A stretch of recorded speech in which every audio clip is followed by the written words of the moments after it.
میں ہوں حیدر وحید، میں ہوں مویز جعفری، اور آپ دیکھ رہے ہیں ایجنڈا 360۔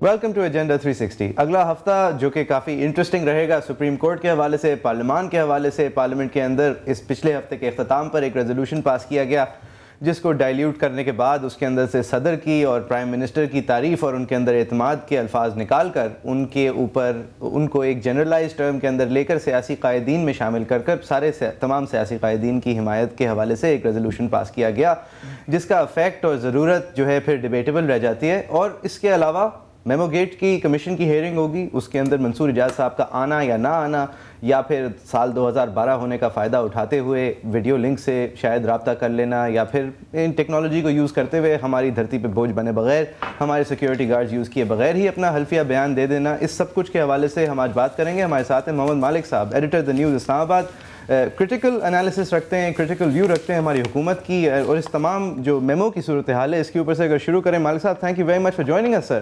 یہ آپ سمجھتے ہیں کہ جس طرح ہماری میڈیا اس پوری میمو کے تنازع کو لے کر گئی، آپ سمجھتے ہیں سر کہ یہ ہم صحیح چلے؟ یہ واقعی میں ایک اتنا سیریس ایشو وداؤٹ پروف، یا پھر منصور اجاز کی پروف؟ دیکھیں everything starts with an allegation. Proof تو بات کی بات ہوتی ہے، دنیا میں کوئی بھی بات ہوتی ہے پہلے ایک ایلیگیشن سے بات چلتی ہے، اور آپ نے دیکھنا ہے کہ ایلیگیشن میں بیسک کوئی چیز ہے کہ نہیں ہے۔ اس ایلیگیشن میں جو کاسٹ آف پلیئرس تھے، بڑی ہیوی کاسٹ آف پلیئرس تھے۔ الزام لگتا ہے ambassador of Pakistan to US ایس، ان پہ الزام لگتا ہے۔ جو شخص الزام لگاتا ہے ان کی اس بات میں گئے بغیر کہ ان کی اپنی پاسٹ کیا ہے، کنٹروورشل ہے یا نہیں ہے، لیکن وہ آج کے ڈیجیٹل دور میں وہ کہتے ہیں، وہ پریزنٹ کرتے ہیں کہ میرے پاس پورا بلیک بیری ڈیٹا ایکسچینج ہے جو شو کرتا ہے کہ میرے ایکسچینجز ہوئے ہیں، and I have a lot of things. پھر اس میں نام آتے ہیں مائک ملن جیسے آدمی کا، پھر جیمز جونز کمز ان، پھر جو میمو ہے، پہلے تو میمو کوئی نہیں مانتا تھا، پھر میمو پہ بات ہوئی، پھر یہ اسٹیبلش ہو گیا کہ میمو ہے۔ پھر اس میں ہلری کلنٹن نے یہاں پہ بات کی، پھر لیون پینیٹا کہتے ہیں کہ I am aware of his existence, پھر مائک ملن پہلے بھولتے ہیں پھر یاد آ جاتا ہے۔ سو کاغذ تو ہے، اڑتا پھر رہا ہر طرف۔ اب رہ گئی بات، یہاں تک تو بات آ گئی کہ جی ایک میمو تھا جو چلا منصور اجاز سے۔ کوشچن رہ گیا کہ منصور اجاز نے خود چلایا کہ یا جن پہ وہ الزام لگا رہا ہے انہوں نے چلایا۔ اب یہ ایک بالکل ایک آئی ایگری ود یو، یہ کسی پہ گلٹ کی بات نہیں ہے، لیکن ایک بڑا سیریس نوعیت کا الزام تھا اور ایشو بن گیا کہ اس کو آپ انویسٹیگیٹ کر لیں۔ اور میرا خیال ہے کہ اگر گورنمنٹ شروع میں خود ہی اس کو انویسٹیگیٹ کر لیتی اور اس کو ایک بالکل ہی ڈینائل میں نہ جاتی تو میرا خیال ہے اتنا بڑا ایشو بنتا بھی نہ، کافی چیزیں کھل جاتی۔ گورنمنٹ نے ایز یوزول ہر چیز پہ ڈینائل، یہ کاغذ کا ٹکڑا نہیں ہے، then at the same time Haqqani صاحب کو بلا کے ان سے استعفیٰ بھی لے لیا۔ سو جو کانٹرڈکشنز تھیں وہ گورنمنٹ کے اپنے کال و فیل میں تھی، جس سے زیادہ اس کو ہوا بندی۔ At the end of the day کیا ہے؟ دیکھیں at the end of the day تو ایک ایلیگیشن ہے جو یا سچی ہے یا جھوٹی ہے، and to be very honest Mansoor Ijaz جہاں سے بھی ہیں، جب میں نے بھی اس پہ کافی لکھا ہے، کافی اب میرا یہی ڈیمانڈ رہا ہے کہ اس میں انویسٹیگیٹ کیجئے، لیکن I'll be very honest جو میرے نزدیک اس میں سب سے اگر کوئی کریڈیبل چیز یہ ہے وہ یہ ہے کہ ڈیٹا ٹریفک کو کوئی ایکسپلین کر دے، کانی صاحب کر دیں کہ ان کی یہ ڈیٹا ٹریفک ایک ایسے شخص ہے جس کو کہتے ہیں کنٹروورشل ہے، کیوں تھی، کس سلسلے میں تھی، اور ان سینسٹیو ڈیٹس پہ تھی۔ So I think now it will come out. اب ایک لاجیکل ایک چینل میں آ گیا ہے۔ منصور اجاز بھی he shoots off new statement every day, ہمیں نہیں پتا کہ وہ کہاں کھڑے ہوں گے، کہاں کھڑے ہوتے ہیں۔ سو میرا خیال ہے اب جو لیگل پروسیس آیا ہے اس میں جب یہ آپ بال کی کھال اترے گی، obviously it's going to be different۔ مالک صاحب، بال کی کھال اترنے سے پہلے اگر ہم اس بات کا پہلے تعین کریں، آپ کے تجزیے کے مطابق بینیفیشری کون ہے اس اسکینڈل کا اس وقت؟ جو بظاہر نظر آتا ہے حکومت ایک وکٹم نظر آتی ہے، بینیفیشری وہ نظر آتے ہیں جن کو حکومت کے گرنے سے یا کمزور ہونے سے فائدہ ہو۔ اس میں پھر الزام جو ہے لگایا جاتا ہے فوج پہ بھی اور اپوزیشن پہ۔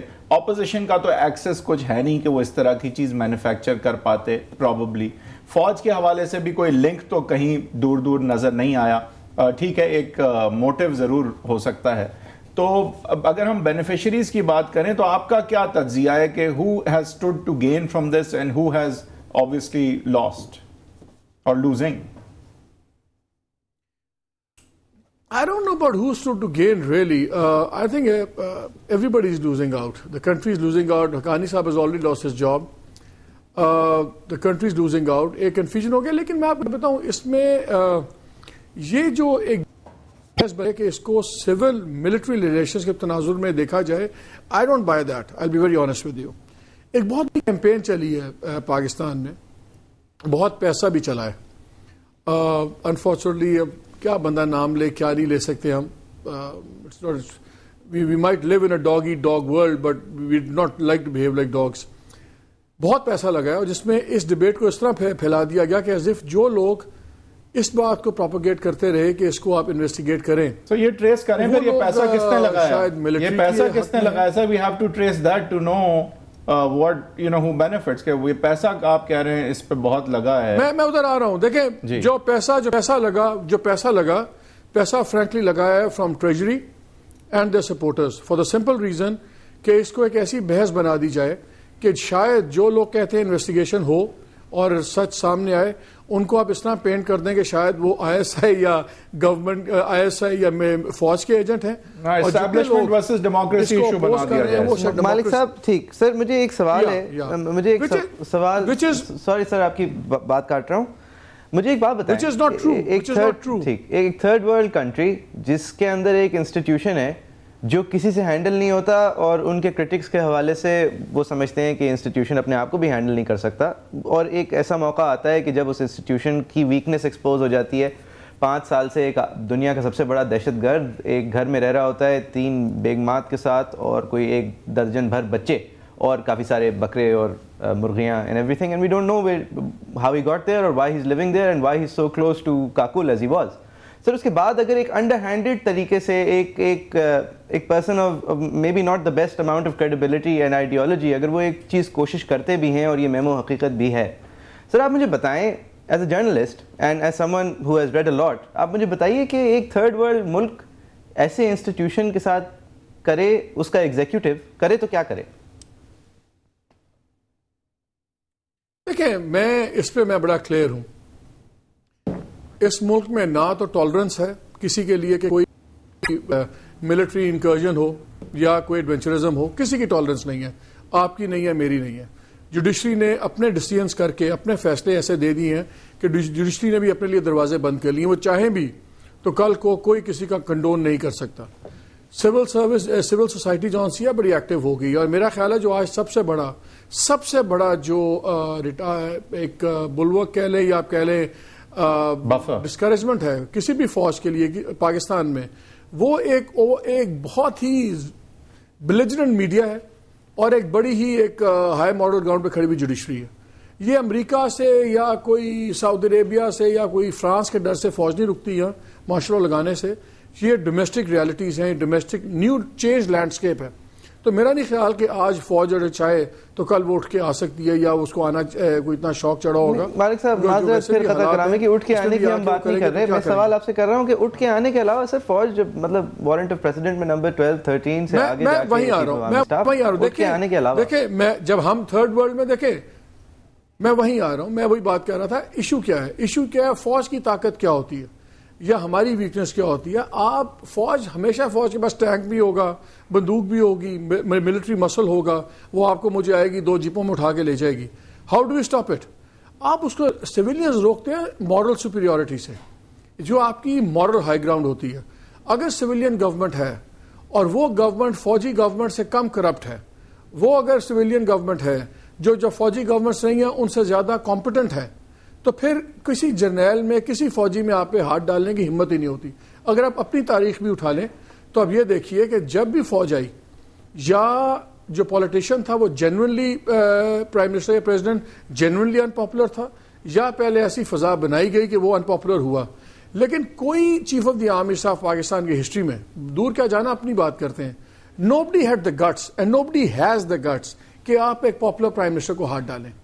تو اس کے لیے ایک گراؤنڈ. اب یہاں پہ کیا ہو رہا ہے, یہاں پہ پرائم منسٹر جو سے ہیں he is doing more back lifts. میں تو ابھی کالم لکھا ہے کہ جس میں وہ ایک یہ چائنیز منکیز ملتے ہیں بازار میں, ٹوائے منکی جو بیک فلپ کرتے ہیں, پرائم منسٹر سے زیادہ بیک فلپس کرتے ہیں. ایک اسٹیٹمنٹ دیتے ہیں, اگلے دن کچھ اور دیتے ہیں, یہ کرتے ہیں وہ کرتے ہیں. Before you go on, I must ask you though, Malik صاحب, before you go on and I will let you continue, but یہ ذرا بتاتے چلیں, ٹھیک ہے آپ کی بات تو 100% درست ہے. ہم ٹرکی میں یہ دیکھ بھی چکے ہیں کہ جہاں پہ ایک کانسٹیٹیوشنل رول بھی تھا آرمی کا, لیکن پرائم منسٹر نے کیونکہ پرفارم کیا, سویلین سپریمیسی ہم نے دیکھی, اور اس میں تو کوئی دو رائے نہیں ہے. لیکن سر لیٹس سے کہ آپ بالکل درست فرما رہے ہیں کہ یہاں کی civilian governments even military government سے زیادہ نااہل ہیں. میں یہ کنسیڈ نہیں کر رہا, لیکن لیٹس ازیوم کہ یہ بات درست ہے, تو بھی اس کی سر ریمیڈی جو ہے وہ ہمیں اسی نظام میں ڈھونڈنی چاہیے.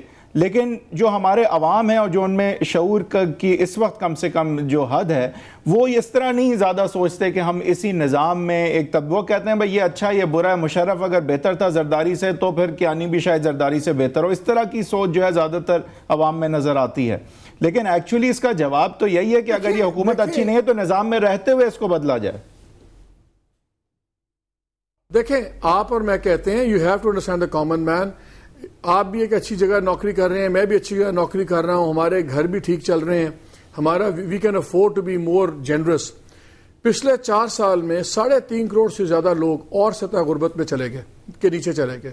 سو another 35 million 350 million رادر آپ کے چلے گئے انڈر پاورٹی لائن. اس سے تقریباً 32% آپ کی جو پاپولیشن ہے 18 کروڑ میں سے بلو دا پاورٹی لائن ہے. جب آپ لوگوں کو غریب سے غریب تر کرتے ہیں تو آپ ان کو زیادہ ولنریبل بنا دیتے ہیں مینیپولیشن کے لیے, ٹھیک ہے نا, 35 ملین رادر. اب آپ کے جب آتے ہیں تو جب آپ 35 ملین اور آ گیا, آپ پاس تقریباً 7.25 کروڑ آپ کا چلا گیا 18 کروڑ میں سے سطح غربت کے نیچے. ان لوگوں کو جن بیچاروں کو 3 وقت کی روٹی ان کی پرائرٹی ہے کہ 3 وقت کی روٹی مل جائے, چھت مل جائے, بیمار ہو تو ہم for the want of medicine مرے نا, ان کے ساتھ اگر آپ بیٹھ کے انٹلیکچوئل بحثیں کریں گے تو اٹ ڈزنٹ میک سینس. تو وہ تو آپ کو یہی ریاکشن ملے گا عام آدمیوں کا, تھا مجھے کیا ہے, اوپر وردی والا بیٹھا ہے, جج بیٹھا ہے, محمد بشیر بیٹھا ہے, مجھے کیا ہے, مجھے 3 ٹائم کی روٹی مل رہی ہے کہ نہیں مل رہی. وہ آپ نے ایک نئی ریالٹی کریٹ کی ہے. یہ مجھے بتائیے کہ کیا امریکہ نے کہا تھا کہ آپ لوگوں کو اور غریب کریں؟ کیا امریکہ نے کہا تھا کہ ہسپتالوں میں دوائیاں نہ ملیں؟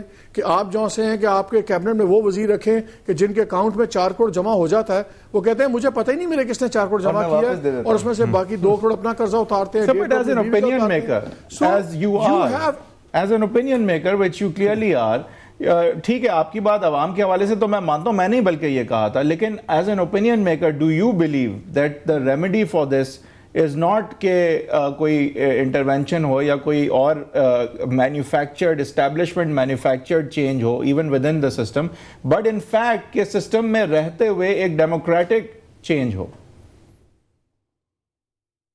بالکل, I don't think there any doubt about it. دیکھیں یہ تو ہمیں 64 سال ہو گئے ہیں, ہمیں سمجھ آ گئی ہے کہ army doesn't work in civilian matters, اور یہ گورنمنٹ ان کے بس کی بات نہیں ہے. یہ کرنی سیکھنا بھی ہے, امپروو بھی کرنا ہے. دیکھیں ہمیں ہمارا مسئلہ کیا ہے آج, اگر ہماری جتنی کرپشن ہے گورنمنٹ کی, کرپشن آدھی ہو جائے اور جو کمپٹنس ہے وہ ڈبل ہو جائے, ہمارا نظام چل پڑتا ہے. مسئلہ یہ ہے کہ کرپشن بھی انتہا پہ ہے اور انکمپٹنس. ہمارے ملک میں 2 کرائسس ہیں اس وقت, ایک کرپشن کا ہے اور دوسرا کیپیسٹی کرائسس ہے. پوری دنیا میں کرپشن ہوتی ہے, پوری دنیا میں, فرانس میں بھی کرپشن ہے, امریکہ میں بھی ہے, ہر جگہ ہے, لیکن ان کے سسٹمز میں ابیلٹی ہے ابزارب کرنے کی, کوئی کیپیسٹی بھی ہے, and the systems grow and the systems function. ہمارے انفارچونیٹلی ہو یہ گیا ہے کہ ایک تو کرپٹ لوگ تو تھے, نالائق بھی بل ہے ساتھ, تو وہ جتنا خود وہ جو کہتے ہیں نا ایک پاؤ گوشت کے لیے پورا بچڑا ذبح کر رہے ہیں. That is the unfortunate reality. ہم ٹیلی ویژن پہ ہیں, ورنہ I could have named ایسے 3-4 نام. کے حوالے سے ذرا بتائیے گا مالک صاحب, آپ کی کیا رائے ہے؟ سوشل کانٹریکٹ کو اگر ایروڈ کرتی ہے کرپشن, یعنی کہ ایک سوسائٹی کے اندر, ایک معاشرے کے اندر ایک آنیسٹی کا ایک درجہ ہوتا ہے جو کہ لوگ رکھنا چاہتے ہیں, اور بدعنوانی جو ہے وہ اس کو کاٹتی ہے. سر لیکن کرپشن, یہ تو بہت نائیو ہوگا نا سوچنا کہ منسٹر صاحب آئے, انہوں نے اپنے بڑے سے بریف کیس کھولے اور تجوری کے اندر سے بہت سارے پیسے ڈال کے چلے گئے. سر کرپشن ایک 2 ہاتھ سے بجنے والی تالی ہے ہماری. اگر دوسری طرف کرپٹ عوام نہ ہو تو مطلب دوسری طرف اس کے ان سے پہلے پھر کرپٹ آفیشلز اور کرپٹ حکمران اور کرپٹ. مجھے ایک بات بتائیں, چلیں میں آئی ٹوٹلی, دیکھیں دیکھیں ایک ہوتی ہے کرپشن آف نیڈ, ایک ہوتی ہے کرپشن آف گریڈ, اور ایک ہوتی ہے ایکسپلوٹیشن. میں یہ نہیں کہہ رہا آپ کے ساتھ ظلم ہوا. مالک صاحب سوری, میں یہ کہنا چاہ رہا ہوں کہ میں ڈرائیونگ لائسنس بنانے گیا مالک صاحب, اور میں نے وہاں پہ مجھے جو وہاں کے افسران تھے ان میں سے بیچارے 2 جو ہیں وہ ابھی سسپینڈ ہوئے تھے, تو وہ تو بڑا اچھے طریقے سے بہیو کر رہے تھے, لیکن جو لوگ آ رہے تھے لائسنس بنانے کے لیے ان کو یہ سمجھ نہیں آ رہی تھی کہ وہ پیسے کھلانا چاہ رہے ہیں اور کوئی پیسے ان سے لے نہیں رہا. یہ تو عام عوام تھی سر, تو ہم تو مطلب ہمارا عوام انڈوکٹرینیٹ ہوئی ہے نا, آپ کے دیکھیں آپ کے ویو پوائنٹس جو ہیں, آپ کے ویو پوائنٹ کس بات سے آپ کا شیپ ہوتا ہے کہ آپ جب سڑک پہ جا رہے ہوتے ہیں, جو آپ کے ساتھ سلوک ہوتا ہے پولیس کا کسی کا, آپ کے تو ویو پوائنٹ اپنے ایکسپیرینس پہ شیپ ہوتا ہے نا. میرا نہیں خیال کوئی بندہ جا کے اپنی جیب سے پیسے نکال کے کسی کو دینا چاہتا ہے, میرا نہیں خیال کوئی کرپشن کو جا کے رشوت دینا چاہتا ہے جب تک وہ یہ کنونس نہ ہو کہ میں بغیر کرپشن کے میرا کام اگر نہیں ہو سکتا. پہلی بات ٹیسٹ پاس کرنے کی عادت بن گئی. وہ کنونس تھے because of what they have seen over the past many decades, they were convinced that this is the only way, which is why وہ انہوں نے یہی میتھڈ اڈاپٹ کرنے کی کوشش کی. جی مالک صاحب. دوسرا میں آپ کی بات ہوں, فار ایگزامپل کیوں یہ corruption is a big issue. Let's say ایک ایگزامپل لے لیں, ابھی گورنمنٹ کا جو کیس چل رہا ہے جس پہ بہت پورا the whole system is come is on that pivotal issue, N R O verdict. N R O verdict کا ایشو کیا ہے؟ ایشو کیا ہے؟ عام آدمی کیا دیکھتا ہے اور میسج کیا ہے؟ دیکھیں اگر یہ لیٹر لکھ دیں کوئی آسمان نہیں گرے گا, دے آلسو نو اٹ, ان کو پتا ہے کہ سبسیکوینٹ چیزیں اور کھلیں گی, لیکن ایشو کیا ہے at the end of the day کہ کیا sitting government of the day supreme court کو الٹیمیٹ لیگل اتھارٹی مانتی ہے یا نہیں مانتی. عام آدمی دیکھتا ہے جب اس لیول کے اوپر president of the country, prime minister of the country ہیں, وہ اٹھ کے کہتے ہیں کہ ہم نے آپ کا فیصلہ نہیں ماننا, ہم تو یہ ہیں, ہم وہ ہیں, ڈیموکریٹس ہیں, وٹ ایور. آپ کا کیا پیغام جاتا ہے؟ دیکھیں میلٹ کا وہ کہتے ہیں سنو میلٹس آن دا ٹاپ. بالکل. اور کرپشن, ایمانداری, یہ دونوں چیزیں اوپر سے نیچے آتی ہیں, اوپر نہیں جاتی. اگر ایماندار افسر سر یہاں میں آپ کو تھوڑا سا اگر اپنا بھی پرسپیکٹو دے سکوں, کیونکہ میں روز حکومت کے خلاف بھی کیسز ہوتے ہیں, ہائی کورٹ میں جو کیسز ہوتے ہیں, میں کیونکہ وکیل ہوں, خود کرتا بھی ہوں, دیکھتا بھی ہوں, تو یہی ایشو آڑے آتا ہے کہ اگر اوپر سپریم کورٹ کے آرڈر اعلیٰ سطح پہ نہیں مانے جا رہے, تو جب ہم آرڈر لینے کی کوشش کرتے ہیں کسی کلیکٹر کسٹم کے حوالے سے یا کسی ای ڈی او کے حوالے سے, تو بات وہی ہوتی ہے کہ وہ بھی پھر جو ہے نہیں مانے گا یہ بات. تو ایک جو پرپیچویٹ ہوتی ہے کنٹیمپچوس انوائرمنٹ, ہر ایک کی اوقات نا. اگر میری حیثیت یہ ہے کہ میں سول جج کی بات نہیں مانوں گا, جو آپ کا ایس ایچ او ہے وہ سول جج کی بات نہیں مانے گا, جو آپ کا سی سی پی او ہے وہ سیشن جج کی بات, پھر جس کا جہاں تک وہ ابیلٹی ٹو ڈیفائی وہ ڈیفائی کرے گا. سمبلزم بڑا ضروری ہے. سملرلی جب آپ بات کرتے ہیں جی کرپشن, لوگ آپ 2-3 ایگزامپلز آپ کو نکلیں گی ایمانداری کی, لیکن جب آپ آج چلے جائیں, آپ تھانے میں ایف آئی آر کٹوانے جائیں, آپ کا حق ہے, آپ وہ ایف آئی آر کے لیے آپ سے پیسے نہیں لیتے, آپ سے پیسے لے کے آپ کی ایف آئی آر کاٹتے ہیں. آپ اگر لائسنس بنوانے چلے جائیں, آپ نہ رشوت دیں, آپ سڑک پہ نکلیں گے بغیر لائسنس کے, آپ اس سے 4 گنا پہ آپ کے چلان ہو جائیں گے. So what do you do? آپ تو سسٹم میں ایکسیپٹنس آف کرپشن دیکھیں. جب آپ کے وزیر کرپٹ ہوں گے, جب آپ کے وزیر بیونڈ ڈاؤٹ کرپٹ ہوں گے, جب آپ کی ٹاپ رولنگ ڈسپینسیشن کے جو سے ٹاپ فگرز ہیں وہ کرپٹ لوگوں کو پروٹیکٹ کریں گے اور پھر وہ اوپنلی کورٹس کو ڈیفائی کریں گے, تو ایک ٹالرنس آف ڈیفائنس بن جاتی ہے اور عدالت مذاق بن جاتی ہے, سارا سسٹم گرتا ہے. اب یہ آپ مجھے کہیں کہ کیا کسی فوج نے کہا تھا کہ گیلانی صاحب کو کہ وہ ہاؤس میں کھڑے ہو کے کہیں کہ میں آئی ول گو ڈاؤن. مالک صاحب اس کو ایک اور طرح بھی دیکھیں آپ, میں نے بلکہ آپ نے وہی بات کی جو میں کر رہا ہوں, آئی کمپلیٹلی اگری, بٹ ساتھ ہی ساتھ جو فوج کی طرف سے لیٹس سے گیلانی صاحب was wrong to say, let's say he was wrong to say کہ انہوں نے غیر آئینی طرح سے جوابات داخل کیے, because I think if they were made parties in their capacity as chief of army staff and ISI chief, they probably could have filed in that capacity without clearance. Whether that is true or not, that is not the debate for right now. The debate is کہ جب army کی طرف سے بھی اس طرح کا reaction آتا ہے کہ there will be grievous consequences for the country, اور اس طرح کا ایک سٹنگ پرائم منسٹر کو ریاکشن آتا ہے, پھر صدر صاحب سے جب چیف آف آرمی اسٹاف ملتے ہیں تو ڈیمانڈ کرتے ہیں کہ وہ کلیریفیکیشن آئے اس حوالے سے وزیر اعظم کی, یا پھر وہ واپس لیں یہ بیان, جس طرح آج کم سے کم یہ بات رپورٹ ہوئی ہے. تو ایک یہ بھی تو سر ایک انوائرمنٹ پھر کریٹ ہوتی ہے ملک میں کہ لوگ دیکھتے ہیں کہ ان کی سیویلین حکومت جو ہے وہ تو ماتحت ہے, وہ تو ماتحت ہے, وہ تو باتیں سن رہی ہے آرمی سے. دیکھیں اس سے بھی تو ایک انوائرمنٹ پرپیچویٹ ہوتی ہے. I totally agree with you. دیکھیں I was shocked کہ جب وہ بیان آیا تو پرائم منسٹر صاحب نے بجائے اس کے دیکھیں وہ جو ریبٹل تھا, rebuttal was stinging. I was shock کہ یار یہ ہو کیا رہا ہے, یہ اس طرح آپس میں کیا بات پبلکلی ہو رہی ہے. دیٹ واز دا پوائنٹ جہاں پہ پرائم منسٹر کو سٹینڈ لینا چاہیے تھا اور کہتے جی میں نے جو کہا ہے سو کہا ہے, غلط کہا ہے صحیح کیا, how dare you address me like that publicly. اور انہوں نے کیا کہا ٹیلی ویژن پہ, وہ میرے سے چیف آف دی آرمی صاحب نے پوچھا تھا تو میں نے کہا کہ آپ اپنی پوزیشن ایکسپلین کر دیں, کلیئر کر. بات یہ ہے کہ آپ ہاؤس میں کھڑے ہوتے ہیں پھر آپ کہتے ہیں there will not be a state within state, سب کو پتا ہے فوج کی بات کر رہے ہیں, اگلے دن کہتے ہیں میں تو سیکرٹری ڈیفینس کی بات کر رہا تھا. اچھا جی, پھر آپ کہتے ہیں visas, I would like to know 6 سال کس نے ویزاز دیا, ہمیں پتا ہے کس کی بات کر رہے تھے. کہنا پڑتا ہے کہ وہ تو مشرف کی بات کر, آپ کو آئی مین ڈونٹ انسلٹ آر انٹیلیجنس. لیکن مالک صاحب عام آدمی بڑا سیاح ہے. میں ایک بات چھوٹی سی کر دوں آپ کو, میں ایک عام آدمی کی بات بتا دوں. دیکھیں جب آپ اور میں اگر ہماری تنخواہ 3 لاکھ یا 4 لاکھ ہے نا, ہمارے لیے گھر چلانا کوئی مسئلہ نہیں ہے, گھر چل جاتا ہے آرام سے, ہمیں زیادہ عقل مند ہونے کی ضرورت نہیں ہے. جو آدمی 15,000 تنخواہ لیتا ہے اور اس میں اپنا گھر چلاتا ہے, اس سے بہتر فائنانس منسٹر, اس سے زیادہ عقل مند آدمی کوئی نہیں جو 15,000 میں اپنی زندگی بھی بچا رہا ہے, عزت بھی بچا رہا ہے, گھر بھی چلا رہا ہے. وہ بڑا سیانہ آدمی ہوتا ہے. پرابلم یہ ہے یہ اسی آدمی کو سارے بیوقوف سمجھتے ہیں. Common man is not an idiot. Break پہ ابھی تو جائیں گے, لیکن بریکس پہ سے آ کے بہت اب فنڈامنٹل سوال ہے جس کا واقعی جواب طلب ہے, پوری عوام جواب طلب ہے, کہ اگر پھر ہم یہ بار بار کہتے ہیں, سیاستدان بھی بار بار کہتے ہیں کہ پاکستان کی عوام تو بڑی باشعور ہے. آپ نے بھی کہا کہ وہ تو عوام تو بڑی عقل مند ہے, اور 15,000 میں جو گھر چلاتا ہے وہ تو بڑا عقل مند ہوتا ہے, ورنہ وہ کیسے گھر چلائے گا. لیکن پھر ایسا کیوں ہے کہ ہمیں ایسے حکمراں ملتے ہیں, ایسا کیوں ہے کہ ہمارا ملک جس طرح چل رہا ہے یا جس طرح نہیں چل رہا, یہ کیسے ممکن ہوتا ہے کہ یہ وہی عوام جو باشعور عوام ہے وہ اس چیز کو 64 سال سے ٹالریٹ کر رہی ہے. اور اگر یہ اتنے ہی باشعور ہیں ہماری عوام, تو پھر آگے کے حالات کیا اس سے پھر بہتر ہوں گے, اس کی بات کریں گے. محمد مالک صاحب ہمارے ساتھ موجود ہیں جو کہ دا نیوز کے چیف ایڈیٹر ہیں اسلام آباد کے, ان سے ہم بات کریں گے اس پہ بھی, اور مزید جو بہت ساری اس وقت ٹاپکس ہیں ان پہ بھی بات کریں گے, لیکن ایک بریک کے بعد.